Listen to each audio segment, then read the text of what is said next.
Hello dear friends, good morning. तो चलिए आज की क्लास में सीखते हैं आपको class 12 chemistry chapter number 2 billion chapter का सोल्यूशन चैप्टर का वीवीआई ऑब्जेक्टिव क्वेश्चन जो आपको बोर्ड एग्जाम के लिए बहुत क्या है इंपॉर्टेंट है। तो बने रहेंगे वीडियो के साथ शुरू से लास्ट तक बने रहेंगे। और चैनल पर नया है तो चैनल को सब्सक्राइब करेंगे और बेल आइकन जरूर प्रेस करेंगे। और वीडियो अच्छा लगता है लाइक करके दोस्तों में जरूर शेयर करेंगे। पहला क्वेश्चन है, शुद्ध जल की मोलारता कितनी होती है। आपको 4 ऑप्शन दिया गया है, याद रख लेंगे। शुद्ध जल की जो मोलारता होती है वो 55.5 होती है। कितनी होती है? 55.5 होती है मोलारता। शुद्ध जल की मोलारता कितनी होती है? 55.5। और आपको ये भी याद रखना है कि मोलारता की इकाई क्या होती है। बार बार एग्जाम में पूछा जाता है कि मोलारता की इकाई क्या होती है। तो मोलारता की जो इकाई है वो मूल प्रति लीटर होती है। क्या होती है? मूल प्रति लीटर। और मूल प्रति लीटर को किस नाम से बुलाते हैं? मूल प्रति लीटर को मोलर के नाम से बुलाते हैं। मूल प्रति लीटर को किस नाम से बुलाते हैं? मोलर के नाम से बुलाते हैं। चलिए अगला क्वेश्चन नंबर 2 है, ध्यान देंगे। क्वेश्चन नंबर 2 में है कि 10 लीटर दशांश मोलर m/10 घोल के लिए घुल की मात्रा क्या होगी। 10 लीटर दशांश मोलर m/10 घोल के लिए घुल की मात्रा क्या होगी। ध्यान देंगे। मोलर यानी मोलरता बराबर क्या होता है? मोलरता बराबर होता है विलेय की मोलों की संख्या, विलेय के मोलों की संख्या, ठीक है, विलेय की मोलों की संख्या बटा विलियन का आयतन लीटर में। विलेय की मोलों की संख्या बटा विलियन का आयतन लीटर में।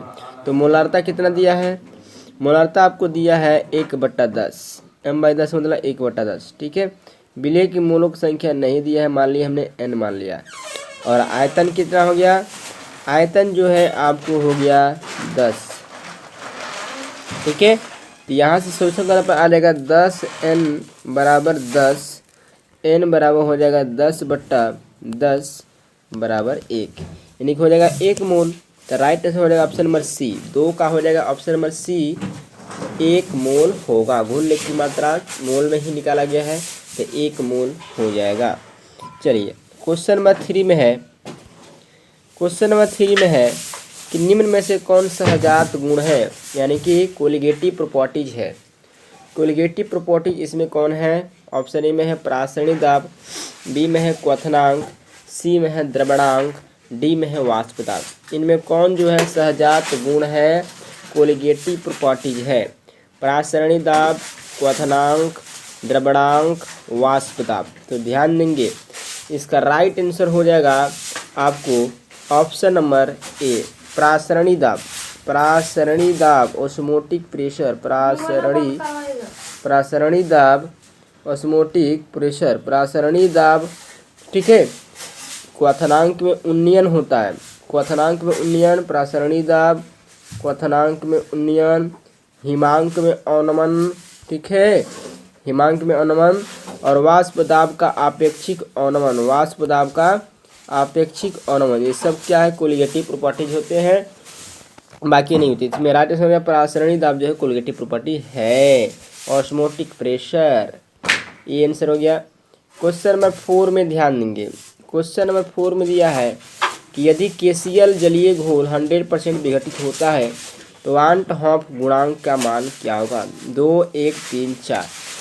वांट हॉफ गुणांक का फैक्टर का मतलब होता है जैसे केसीएल, और केसीएल जब पूरा तरह से टूटेगा तो 2 आयन बनेंगे, पोटेशियम के 1 और क्लोरीन का 1, इन्हीं का टोटल में आकर 2 हो गए। तो इसको कहेंगे कि उसका वांट फैक्टर का मान कितना हो जाएगा?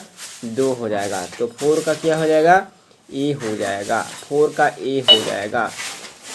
नंबर 5 में देखेंगे।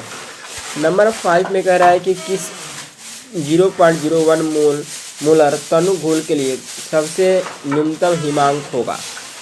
KI है, Al2SO4 है, थ्राइस है, C6H12O6 है, C12H22O11 है। तो बताना है कि किसके लिए जो तनु घोल का मान जो है न्यूनतम होगा। तो ध्यान देंगे, इस तरह से क्वेश्चन में आपको देखना है कि सबसे अधिक आयन किस यौगिक में है, किस कंपाउंड में सबसे अधिक आयन। तो सबसे अधिक आयन जो है आपको Al2SO4 थराइस में होगा, क्योंकि एल्युमिनियम की वैलेंसी 3 होती है, सल्फर की वैलेंसी 2 होती है। ठीक है, तो ज़्यादा आयन जिसमें होगा वही आंसर होगा। तो राइट आंसर हो जाएगा option number B, Al2SO4 thrice. Al2SO4 thrice. ठीक है, Al2SO4 थराइस। चलिए थोड़ा जूम कर दिए। क्वेश्चन नंबर आपको 6 कह रहा है कि किस पर ताप का प्रभाव नहीं पड़ता है। किस पर ताप का प्रभाव नहीं पड़ता है। सामान्यता, मोललता या मोल प्रभाज, मोलरता, फॉर्मलता। किस पर ताप का प्रभाव नहीं पड़ता है। किस पर ताप का प्रभाव नहीं पड़ता है, बताएं। सामान्यता, मोलरता, फॉर्मलता। ध्यान देंगे, सामान्यता में भी आयतन होता है, ठीक है, और ताप आयतन पर डिपेंड करता है। मोलरता में भी आयतन होता है, ये भी डिपेंड करता है। फॉर्मलता में भी आयतन होता है, लेकिन मूल प्रभाज और मोलरता में आयतन नहीं होता है। तो इसका राइट आंसर हो जाएगा आपको ऑप्शन नंबर बी, मोलरता एवं मूल प्रभाज पर ताप का प्रभाव नहीं पड़ता है, क्योंकि इसके फॉर्मूले में भी आयतन का फॉर्मूला नहीं आता है। आगे बढ़ते हैं। Question number 7। क्वेश्चन नंबर 7 कह रहा है कि प्रोटीन तथा पॉलीमर का आणविक द्रव्यमान ज्ञात करने के लिए सबसे उपयुक्त इसमें क्या है। प्रोटीन तथा पॉलीमर का आणविक द्रव्यमान ज्ञात करने के लिए सबसे उपयुक्त इसमें सिद्धांत क्या है। प्रासरणी दाब, हिमांक में अवनमन, क्वथनांक में उन्नयन, सापेक्षिक दाब में अवनमन। तो बताइए इसका राइट आंसर क्या हो जाएगा। राइट आंसर हो जाएगा आपको ऑप्शन नंबर ए, प्रासरणी दाब, ऑस्मोटिक प्रेशर। क्वेश्चन नंबर 8 में है कि घोल का सहजात गुण होता है, कोलिगेटिव प्रॉपर्टीज होता है, डायरेक्टली प्रोपोर्शनल मोलरता, डायरेक्टली प्रोपोर्शनल नॉर्मलता, इन्वर्सली प्रोपोर्शनल 1/गुण बट्टा अणुभार। राइट आंसर इसका होना चाहिए आपको सी। राइट आंसर सी, बहुत अच्छा। ठीक है, राइट आंसर इसका हो जाएगा सी कि जो सहजात प्रॉपर्टी है वह घुल के अणुभार का क्या होता है, उल्टा होता है। नेक्स्ट क्वेश्चन नंबर 9 देखेंगे। 9 में कह रहा है कि निम्न में से कौन एंटी फ्रीज का काम करता है। ईथर, एसीटोन, इथिलीन ग्लाइकोल, इनमें सभी। निम्न से कौन जो है एंटी फ्रीज का काम करता है, जल्दी से बताएं। तो इसका राइट आंसर हो जाएगा आपको option number C, ethylene glycol. Ethylene glycol जो है एंटी फ्रीज की तरह काम करता है। क्वेश्चन नंबर 10 में ध्यान देंगे। ठंडे प्रदेश में कार के रेडिएटर में पानी के साथ इथिलीन ग्लाइकोल डाला जाता है। क्यों? क्योंकि ठंडे में पानी के हिमांक को घटाता है, गर्मी में क्वथनांक बढ़ता है, जल के क्वथनांक को बढ़ाता है, यह जंग रोधी है। इनमें से कोई बताइए। ठंडे प्रदेश से कार के रेडिएटर में पानी के साथ इथिलीन ग्लाइकोल डाला जाता है। ठंडा में पानी के हिमांक को घटाता है तथा गर्मी में क्वथनांक को बढ़ाता है, जल के क्वथनांक को बढ़ाता है। चलिए बताइए क्या होगा इसका राइट। इसका राइट आंसर हो जाएगा आपको ऑप्शन नंबर ए कि ठंडा में पानी को हिमांक को घटाता है, गर्मी में क्वथनांक को बढ़ा देता है। क्वेश्चन नंबर 11, चलिए आंसर दिखा देते हैं। क्वेश्चन नंबर 11 में है कि कौन सा राउल्ट नियम से धनात्मक विचलन प्रदर्शित करता है। राउल्ट नियम से धनात्मक विचलन प्रदर्शित करता है। तो बेंजीन और क्लोरोफॉर्म जो है राउल्ट के नियम से पॉजिटिव डेविएशन प्रदर्शित करता है, पॉजिटिव डेविएशन। क्वेश्चन नंबर 12 में है कि कौन अणुसंख्य गुणधर्म नहीं है। हिमांक में अवनमन, प्रासरण दाब, क्वथनांक में उन्नयन, मोलल उन्नयन स्थिरांक। सही बात है, ये आपका प्रासरणी दाब नहीं है, ये भी आपका प्रासरणी दाब है, ये भी प्रासरणी दाब है। लेकिन मोलल उन्नयन जो स्थिरांक है ना, यह आपको एक क्या है, कांस्टेंट है, यह कौन सी प्रॉपर्टी नहीं है। तो राइट आंसर हो जाएगा आपको option number D. Question number देखिएगा 13 30 नंबर देखेंगे, ध्यान देंगे कि किसका क्वथनांक वायुमंडलीय दाब पर उच्च होता है। किसका क्वथनांक वायुमंडलीय दाब पर उच्च होता है। 0.1 molal NaCl, 0.1 molal sucrose, 0.1 molal VaCl2, 0.1 molal C2H6। तो इस तरह से क्वेश्चन का जवाब देने के लिए आपको देखना है कि सबसे अधिक आयन किस में है, सबसे अधिक आयन किस यौगिक में है। देखिए NaCl में 2 आयन है, एक पॉजिटिव है एक निगेटिव है, ठीक है, 2 आयन है। सुक्रोज का फार्मूला होता है C12H22O11, इसमें तो कोई आयन नहीं है। BaCl2 जो है बेरियम क्लोराइड, इसमें 2 आयन है, 3 आयन है, बेरियम का 2, क्लोरीन का -1। ज़्यादा आयन्स इसमें आपको बेरियम क्लोराइड में है, तो इसलिए बेरियम क्लोराइड ही राइट आंसर हो जाएगा। ठीक है, ये आपको आंसर गलत दिया है, ये ग्लूकोज नहीं होगा, इसमें कोई आयन नहीं है, ये गलत दिया है। ठीक है, बेरियम क्लोराइड राइट आंसर है BaCl2। 13 का आंसर सी होगा, 13 का आंसर सी होगा, बेरियम क्लोराइड। क्वेश्चन नंबर 14 में है कि H3PO4 क्या है। H3PO4 क्या है, एक भास्मिक है, द्विभास्मिक है, त्रिभास्मिक है, इनमें से कोई। H3PO4 जो है त्रिभास्मिक है, इसका राइट आंसर हो जाएगा 14 का सी, त्रिभास्मिक है। ठीक है, क्वेश्चन नंबर 15 ध्यान देंगे। क्वेश्चन नंबर 15 है, देखिए आंसर दिख रहा है लेकिन फिर भी हम आपको बताएंगे।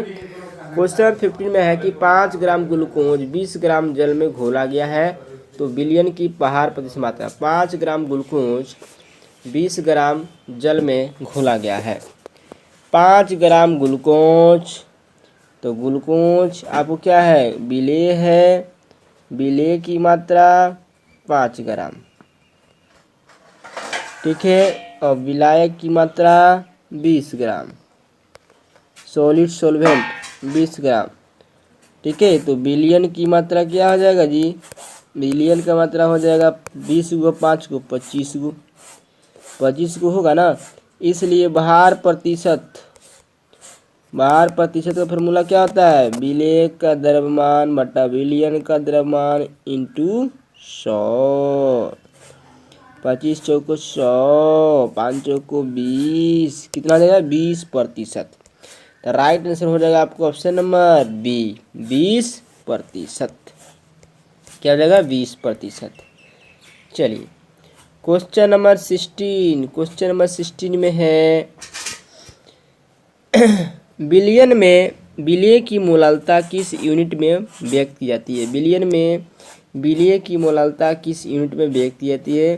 तो देखिए विलेय की जो मोलालता होती है, मोलालता, मोलालिटी, मोल प्रति केजी, ये होता है मोल पर केजी होती है। मोलालता की यूनिट मोल पर केजी होती है, मोल पर केजी विलायक। तो हो जाएगा राइट आंसर इसका ऑप्शन में सी, मोल पर केजी, मोल पर केजी सॉल्वेंट, मोल पर केजी सॉल्वेंट।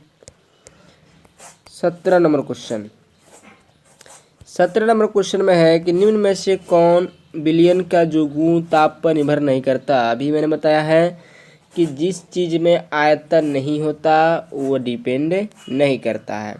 तो आयतन किस में नहीं होता है, मोललता ही ऐसी कॉन्सेंट्रेशन है जिसमें आयतन का फॉर्मूला नहीं आता, इसलिए इस पर डिपेंड नहीं करेगा। मोललता, मोलालिटी। चलिए क्वेश्चन नंबर 18 में है, क्वेश्चन नंबर 18 में है जल की मोलारता, जल की मोलारता क्या है।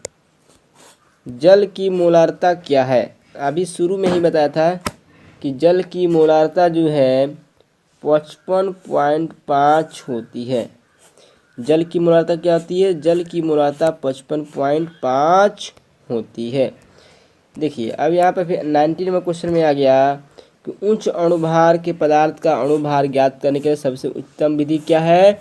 तो अभी शुरू में भी ऐसा क्वेश्चन आता है, प्रासरण दाब, प्रासरण दाब मापन, प्रासरण दाब मापन है, प्रासरण दाब मापन है। क्वेश्चन नंबर 20 में ध्यान देंगे, बहुत ही झकास क्वेश्चन है। कि निम्न जलीय विलयन में सबसे श्रेष्ठ विद्युत चालक कौन है? किसमें ज़्यादा आयन है? तो सबसे ज़्यादा आयन आपको KCl में है और KCl आपको पोटेशियम यहाँ पर ज़्यादा एक्टिव भी है। तो राइट आंसर हो जाएगा आपको ऑप्शन नंबर ए। तो आज के लिए बस इतना ही, फिर मिलते हैं नेक्स्ट क्लास में। और वीडियो अच्छा लगा तो लाइक करके दोस्तों में शेयर कर देंगे। और अभी तक आप VVI ऑब्जेक्टिव क्वेश्चन वीडियो नहीं देखे हैं तो चैनल के प्लेलिस्ट में जाइए, आपको VVI 12 केमिस्ट्री के नाम से प्लेलिस्ट मिल जाएगा, वहाँ से जाकर बहुत सारा वीडियो देख सकते हैं। Best of luck, good bye.